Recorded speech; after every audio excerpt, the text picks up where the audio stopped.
Hello, welcome to Rappler Talk. I'm Marites Vitug, and joining us is former Customs Commissioner Guillermo or Willie Parayno. He has already made history as the only Customs Commissioner who has served the entire full length of 6 years post-Marcos. Welcome to Rappler Talk, Mr. Parayno. Thank you, Marites. Good afternoon. Thank you for making time. Actually, you're now sort of becoming iconic in the sense that you are the only Customs Commissioner who has served a full term of 6 years. What makes you different? How did that happen? As you know, President Duterte has had already 3 commissioners in 2 years.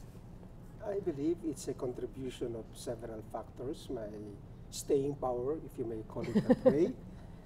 But one main factor can be best described in the song by Andy Williams, which says something like, what is that dates like, you're quoting Andy Williams. He's my favorite, one of my favorite singers, no? Which says something like, fate has been kind.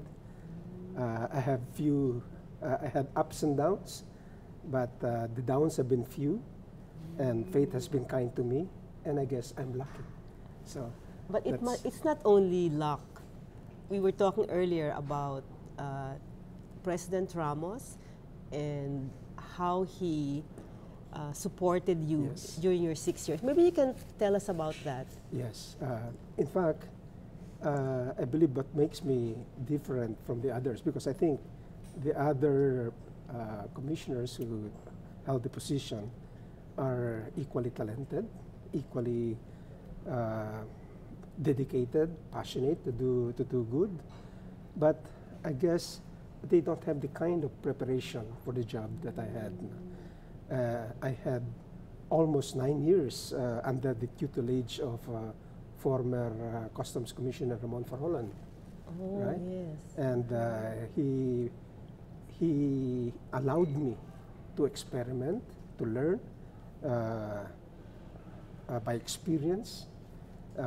And after that, for 6 years, I was under the tutelage of Commissioner Jose Almonte, at the Economic Intelligence and Investigation Group. Well, I would say these are the 2 people that were the wind beneath my wings. They allowed me to actualize myself. They trusted me, and at very difficult moments, they protected me. Otherwise, if they did not protect me at those critical moments, I would not have become Commissioner of Customs. When President Ramos chose you to be Customs Commissioner, what were his marching orders? Well, he said, you know, Mrs. Ramos? Yes. You know, my children, if they do any illegal activities, you arrest them. Wow. And he said, get rid of all kalokohan in customs. And when you became Customs Commissioner, can you describe a situation then? Parang what's happening is that it's such a difficult bureau to handle. What were the problems then when you took over? We have a culture there that is really not inclined to support reform and modernization for reasons that improving the delivery of services in the Bureau of Customs will reduce the opportunities for corruption, be it petty bureaucratic corruption or big-time corruption. Well, so this is both within the Bureau and also the public that deals with the Bureau. It worked both ways. So I had to tell them that we have to change. In the case of the private sector, let's follow the proper way of doing it, the international best way of doing it, and we will be able to achieve your objectives in running a business much better than the way it is now. In the case of the personnel of the Bureau of Customs, I simply reduce all the, minimize, I cannot say eliminated completely. I use a lot of methods to be able to reduce the opportunity for committing corrupt acts. At the beginning, I made an estimate, I made a calculation of how many opportunities there are in a year for officials to commit, opportunities for committing corruptions. And I came up with a figure of something like 40 million opportunities. 40 million? That's right. Per person? Or for the entire bureau, let's say? I computed it in terms of the number of the face-to-face interactions, the number of stations that a document will have to go through, where certain signatures or initials will have to be required. Things like this, where there's an opportunity to delay the process or to exact certain things. So we employed a variety of techniques. My advantage is that before I went into customs, I had the opportunity to really assess the environment. For example, I wrote a paper for the Futuristic Association of the Philippines, which I presented at Asian Institute of Management just before I entered customs, entitled The Nature of and Extent of Smuggling in the Philippines. So you already knew the problem very well. I knew the problem very well, and within 6 months after I joined the Bureau, I was able to write a document which I called a program, development program towards the year 2000, a customs reform and modernization program for year 2000. And this document, I was able to present to the cabinet. I think I'm the only commissioner that was able to do that. The president, no less, presiding over a cabinet meeting and letting them listen to me how I intend to reform and modernize the Bureau of Customs over the next 6 years. At the end of the presentation, the president said, okay, we swim or sink on the basis of this document. So that's and you swam and you had very good reviews. Thank you. So that was how it was. It's a very lengthy document, but I could summarize it. We called it Space Program. So we had a painting at when you enter customs. We had a big painting there. It's a space program, and it simply means the 5 major principles that we were following to reform and modernize customs. S standing for selectivity, meaning you don't follow or you don't provide the same formalities and process to every shipment that arrive in the country. You have to be selective in the ones that you will apply the full customs documentation and formality, and allowing the majority to get through. That's the meaning of selectivity. Because it is well documented that there is an inverse relationship between the economic development of a country and the amount of obstacles that are encountered by business at the borders. So that's once we had a selectivity system. Then P stands for post-entry clearance. You know, there are several ways of doing customs clearance process. The prescription in the world is you do it pre-border. In other words, even while the goods are being transported, yes. You already do your formalities. The intention is to do very little at the borders, because doing your formalities and processes at the border is the most expensive way of doing it. It is also the most ineffective way of doing it. So in transport, while the goods are in transport, you mean there is already process that should have been happened? Yes, That should have yes. happened? Yes, because we get a lot of information on what are the goods that are coming in. See. So we are able to profile. Before, we hardly had any automation to do profiling, but now we have automation. Yes. We have a lot of risks management procedures. We have business intelligence, and data mining, data analytics to be able to identify which ones can be simply waved through the ports and which ones, the few ones that you will apply full force. You really X-ray, you do physical examination, you do interviews. And So then, that's of course, the P. Yeah, that's the P. And the A?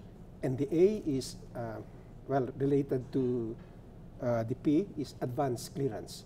In other words, you do your clearance procedures already so that when they arrive at the port, you just wave them to the port.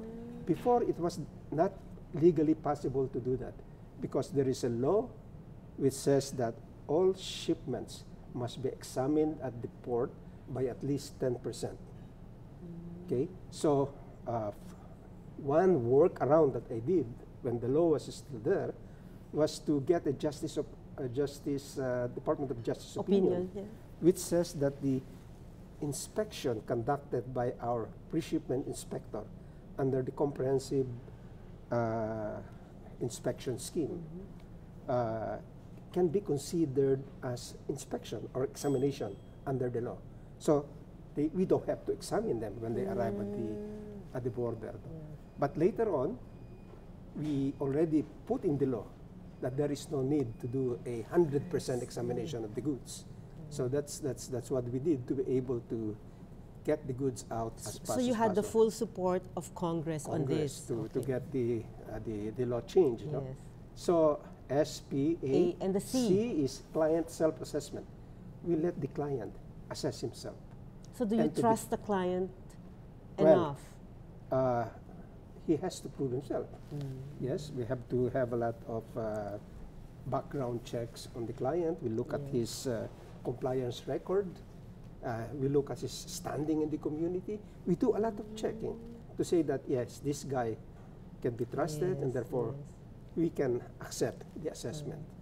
And then, of course, the E is electronic data interchange, meaning we work on the electronic representation of the documents rather than the document itself, so that we are able to clear the shipment for a substantial percentage of goods arriving in the country without any documents, because we clear on the basis of the digital representation, which is submitted electronically to us. So during the years 1992 to 1998, I mean, you used a lot of technology to reduce opportunities for corruption and to make it the process more efficient. And that's not the only one. We use, of course, we introduced the X-ray.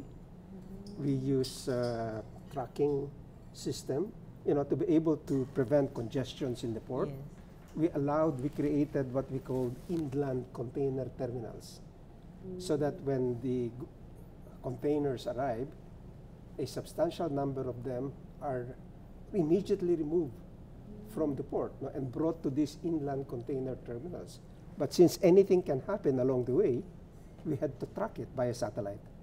So we were tracking the containers as they move from the port to their destination. So these and other technologies we were using. The Customs Bureau then had the budget for this tracking system, for all these innovations in technology? Yes, we have budget, and it is augmented, in fact, by off-budget resources. Like, I would like to think that the 6 years, 1992 to 1998, are the golden years of customs in terms of building nice offices for the Bureau. From Luzon to Mindanao, we built MICP, Port of Manila, NAIA, all the way to Cagayan de Oro, General Santos. We gave our people a healthy place. I developed their pride in the organization, and foremost, to give them pride is to give them a nice place to work, Yes. to work in. But you've been a consultant after you left customs. You've been a consultant in many countries. You were hired by the ADB, the Yes. World Bank, and IMF, and you've written extensively on this. And you said in one of your papers that the staff, the payment, the Yes. salaries of the staff need to be upgraded. But were you able to do this during your time? Frankly, no, because we had a law called Salary Standardization Act, and several attempts for several of our attempts to go to the Senate and to the House to get us exempted from the salary standardization law was rebuffed by both houses. So how did you keep the morale, apart from giving them nice offices? You couldn't raise their salaries. How did you keep the morale of your staff? As I said, I gave them pride in their work. We, in our change management, to change the culture, we organize regular visitations. We get various sectors of the community, of the Philippine community, to come to the Bureau to watch them do their work. I think it was during this time when we were even visited by many senior customs administration in the world. One time, about 200 of them came to the Philippines and observed how our people are doing their work, and a lot of nice reports were made. So I agree that is one of my lament, that I was not able to improve very much, except for a few, no? Not all.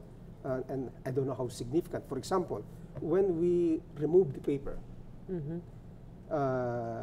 we made our processes paperless. Before, a large sum of the budget of the Bureau was spent buying security forms, See. right? We didn't have any more to buy security forms. And we got a line in the budget which says that any savings in this can be used to augment the salary of customs reports, who were able to give bonuses to our people based on the savings as a result of we're no longer spending that much in terms of clearing the goods. Did you have to fire people when you entered, when you became Bureau of Customs chief? Yes, and that is where my training is. I'm normally a very kind-hearted person, but I will never forgive anybody who commits an infraction. When they come to me, they cry to me and they say, forgive. I said, well, I can forgive you, but the crime that you have committed is not just a crime on me, on the Bureau, on the present generation, but on the generations of Filipinos that are yet unborn. How can you ask permission from them? How can you ask forgiveness from these ones? No, I'm sorry. Wow, so we were very harsh when it comes to that. I see. So you fired them based on their, they were caught Yes. in doing corrupt activities. Due process. We follow due process. But I personally follow up all of these cases because we cannot allow a few to contaminate the whole. And what was your most difficult moment during those 6 years? Did you ever face a huge scandal wherein there was smuggling exposed under your watch? What was your most the toughest moment? As commissioner, that's what I said. I am lucky. I had few downs. No, I'm not going to say that we didn't have certain problems. No, there were some people, some politicians who wants me out, for example. Yes. But as I said, when the president calls me up and we talk about these people who wants me out, and the president will say, ano sila, sineswerte? This is exactly his word. So after I get out of his office, I feel very good that the president is strongly behind me. So even if there was political pressure, like politicians, did they ask you to hire their relatives or constituents? Did they ask you to do favors? Yes, that's why the people, the Bureau, I think, this is self-serving. but I think they love me because I was able to protect them. Yes, isn't that what the whistleblower said? That you're the best customs commissioner. Yeah. And as I went over some of the papers that were written about you and on the Bureau of Customs, the business community really was very elated by what you did. So my question now is, when you left, what happened? Well, there are a number of factors that were identified as reasons for our success in the Bureau. There were actually 9 of them. Mm-hmm. And I'm not the one saying this. Yes. After I left, several years after I left, there was a mission from the World Economic Forum, and they examined what happened, Yeah. right? And they analyzed what we did, what was the environment, and there are 2 critical success factors there, or maybe even 3, that were sort of weakened during the time. And one of them was, they said, was the continuous strong leadership for reform. They said that that wasn't there anymore. You know, there was continuous change of leadership. How can you do reform? You are basically forcing people to go short term, no? Instead of thinking long term, thinking not only of the present but of the future. You know that you will stay only a few months or a year or 2, so you have the tendency to be short term in your approach to things. So it's not the kind of atmosphere that is conducive to reform and modernization, which takes a longer period of time to do. What's the other factor? The 2 points that. Well, I'm not the one saying yes, it. it was It's just the the political support. They said that they did not find the same political support that I had as against the people that followed me. So you were talking about this earlier, that President Ramos, as his practice was, wakes up early in the morning, reads the newspapers, Right. and he would know what's happening in Yes. maybe most of government. Departments. And if he read news about Customs Bureau and your problems or criticisms, what did he call you and say, what are you I'm doing? Sure he's a very busy person, you know. But he would call me, and in his private room we will chat. You know, just let me talk and tell me what are the problems. And then I tell them that, well, these are people who wants their people to be in, and they wants me out. You know, they want me to be replaced by their, henchmen. I said, ano sila swerte. So with that assurance, you were you were really committed to do the reform, stay the 6 years. Yes, I said, if our president is this straight, would not allow his own family to engage in any shenanigan in customs, how can I tolerate anyone? Yeah. And I was And there are people who will come to me and will tell me, Commissioner, before this administration, these guys lord it over here and got all of these benefits. Now that there is a change in administration, kami naman. So how did you deal? What did you do? How did you deal with that? I just looked at them. I was wondering, since you are a Philippine Military Academy graduate, you've also done your master's in AIM, but is a military background important or key in your leadership at the Bureau of Customs? It's not so much you being a military man, but having certain traits that I think are much more common or much more frequent in people with military training. For example, at customs, you have to learn how to dish punishment. You are, in leadership, you are told that you have 2 objectives. One is the make sure that you achieve the objectives of the organization, and the other is that you are the custodian of the men's welfare, right? So we are naturally people-oriented. we know how to take care of people from small troop to higher. We're trained to do it. But at the same time, we are trained to discipline people. And we are not afraid of the consequences of disciplining people. So that's one. The other is, I think we are generally sacrificing people. It doesn't take so much to make us happy. That's another thing. Yeah? I said, ako no, chocolate lang, happy na ako. I don't need any of these things. So we work harder. We work harder. But I think many civilians have this attitude as well. Exactly, But yes. love of country, it's ingrained in us. You know? Love of country, honor, integrity, loyalty is ingrained in us. Many of us get astray along the way, but as substantial people are able to keep these principles in life.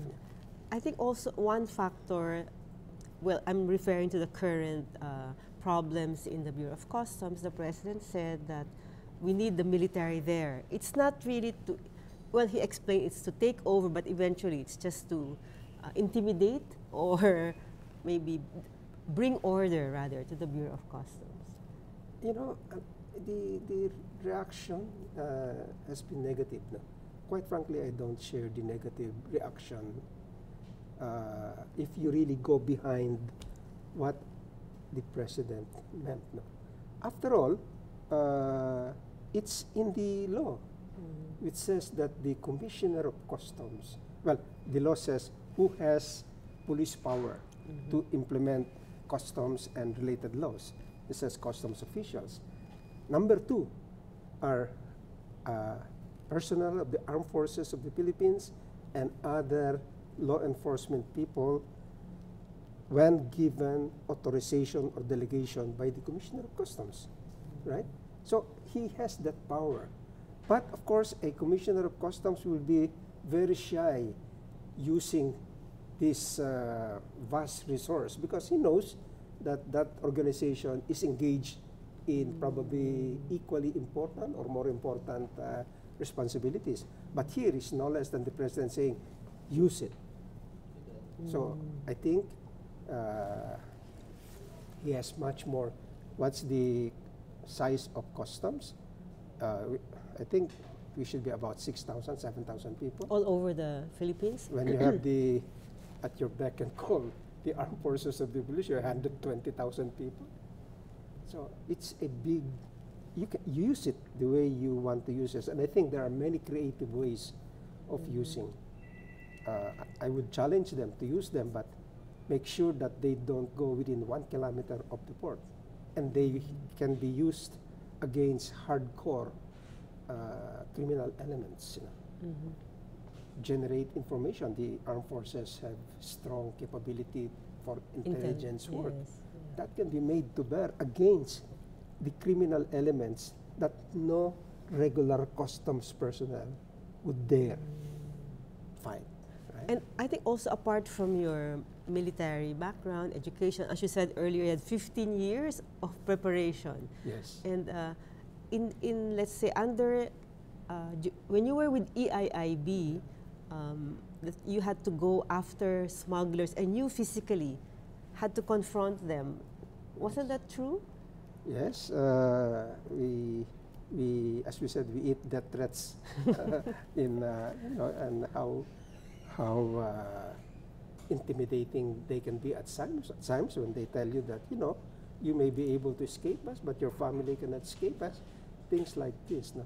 But equal danger are from politicians, you know, who, if they're not happy with you, they can do a lot of things. Like, for example, when we started stepping on the shoes of certain political groups, Congressmen, maybe? they simply cut our budget. They gave us a 1 peso budget. If you Yes, I recall. remember that, yes. And then they came to the Commissioner, General Monte, and said, you know, Commissioner, we will restore your budget on condition that you remove this guy. And so when the Commissioner talked to me about it, I said, well, sir, if these are the kinds of leader that we are serving, I'd rather not be part of these things. And the Commissioner looked at me and said, bakit iho? This is exactly what I said. Bakit iho? Sila lang ba ang may karapatan sa bansang ito? So, napahiya ako dun. I think it's time you should write your own memoir. And maybe last question. Now, we have sophisticated technology. I mean, in the Philippines, it's accessible. Is it being used, to your knowledge, because you still keep tabs on the Customs Bureau, right? Yes. Is this technology being used the way you use it, and maybe in a more advanced way, the way you use it to curb corruption? It is not optimally used. You know, IT, for example, garbage in, garbage out. You know, it's not so much the use of technology that makes the difference between a poor system and a bad system, but it's the manual appendages or the appendages that you put around it. No? If you have IT but still you examine everything, if you have IT but still you have to go through the same process, then you defeat the purpose of having an IT, right? The purpose in having an IT system is so that things can be done remotely. You don't have to come to a place to do it. You can do it on any platform. We have some of this because when after we left customs and somehow the leadership that we've been providing for the reform process, or much of the elements for success, were no longer there. Basically, the private sector took over and started developing systems, right? So, but then that has to be implemented optimally, as I said. There is a lousy way of implementing an IT system, and there is a good way of implementing. And still you have that tug of war between the good and the bad in any organization. The good people will say, okay, there is this technology, it's only as good as how we implement it, let's implement it properly. But there's this group who says, no, I still want to have a very important role in this process, because without that important role, I'm nothing, I will not be recognized, and I will not have these things. So there has to be strong and committed leadership so that the good will prevail over the bad. Wow, with those words, Mr. Parayno, I also forgot to tell our audience that you're now CEO of an e-commerce company called eConnect, and you're still very much involved in, you keep in touch with your Customs Bureau, and you were once Commissioner of the Bureau of Internal Revenue. Also. So your role was to raise revenues for this country. That's right, yeah. And did you, during your 6 years in the Customs Bureau, you saw the Customs Bureau as play a big role in trade facilitation, which is, I think, getting lost now because we're always talking of smuggling, of corruption. Its big role in our growth is being overlooked. The record that we established when I was there has not been broken up to now. At that time, Customs and BIR were contributing something like 18%. Our tax effort was 18% of GNP. I believe right now we are hardly making 13%, despite all of these new measures that are being put in place.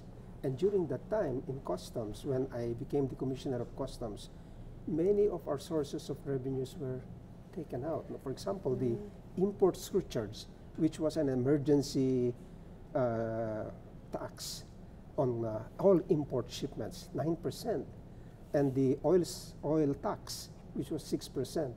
When President Ramos came in, as part of the effort to develop the academy, the import surcharge and the oil duty was removed.